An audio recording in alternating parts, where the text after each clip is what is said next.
আমার বোনরা শুনছে তো, বিবাহিত ভাইরা শুনছেন তো, তোমরা অবিবাহিতরা শুনছো তো। আমি তোমাদেরকে আজকে এমন এক গল্প শোনাচ্ছি গতকালের, যেটা তোমার সারা জীবনের শিক্ষণীয় হতে পারে।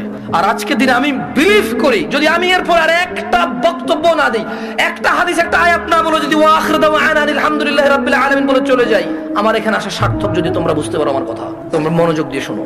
গতকাল আমার কাছে এক প্রশ্ন আসলো তালাক বিষয়ে। আমি বেশিরভাগ সময় অ্যাভয়েড করি তালাক বিষয়ে প্রশ্ন। এমনিতে আমি নরমালি কোনোদিন কোনো ফতোয়া দিই না।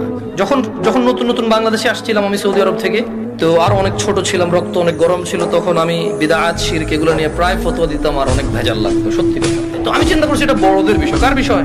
এটা আমার ম্যাটার না, আমার এত জিম্মেদারি নেওয়ার এখনো অতটুকু যোগ্যতা হয়নি। তো বেশিরভাগ তালাকের যখন প্রশ্ন আসে, আমি বড় বড় আলেম যাদেরকে চিনি, যেমন আমি সৌদি আরবে ছিলাম, তাহলে বেশিরভাগ যাদেরকে আমি চিনি তারা মদিনা ইউনিভার্সিটির স্কলার। তো ওই একটা বোন মেসেজ লিখলো, আমি ওয়ালাইকুম আসসালাম দিয়ে লিখেছি আপনি যে কোনো প্রশ্ন লিখে করেন। তখন সে লিখে প্রশ্ন করলো যে তালাকের বিষয়। আমি বললাম যে আমি তালাকের বিষয়ে ফতোয়া দিতে জানি না, আমি একজন বড় আলেমের নাম্বার দিচ্ছি, আপনি ওনার সাথে কথা বলে আপনি জেনে নেন। হোয়াটসঅ্যাপে মেসেজ দিন, ওনাকে কল করে, সমস্যা নেই। এখন উনি আমাকে একটা ভয়েস মেসেজ পাঠালো যে ওনার হাজবেন্ড ওনাকে তালাক দিয়েছে 3 বার। এখন উনি নানা হুজুরের কাছে গিয়েছে যে উনি এখন এই স্বামীর ঘর করতে পারবে কিনা। ওনার স্বামী অনুতপ্ত, উনি অনুতপ্ত। আমাকে একজন হুজুর বলল আমি আমার স্বামীর সাথে থাকতে পারবো একটা হারাম কাজের মাধ্যমে। আমি চিন্তা করলাম, হুজুর যদি বলে হারাম কাজের মাধ্যমে থাকতে পারে, তাহলে হুজুর নিজে তো এটাকে হারাম বলছে, জিনিসটা কি?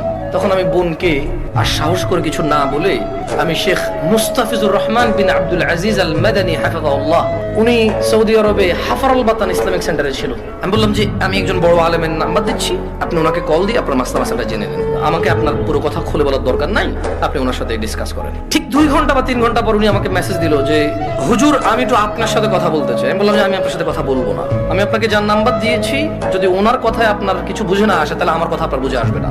বললো যে না হুজুর, ওনার সাথে আমার স্বামী কথা বলেছে, তবে আমার স্বামী একটা বিষয় গোপন করে কথা বলেছে।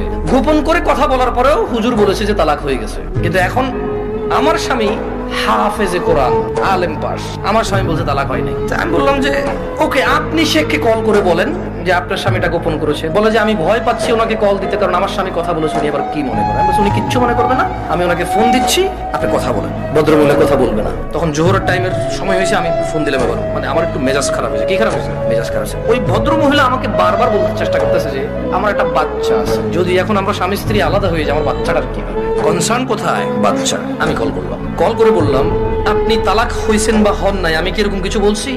না।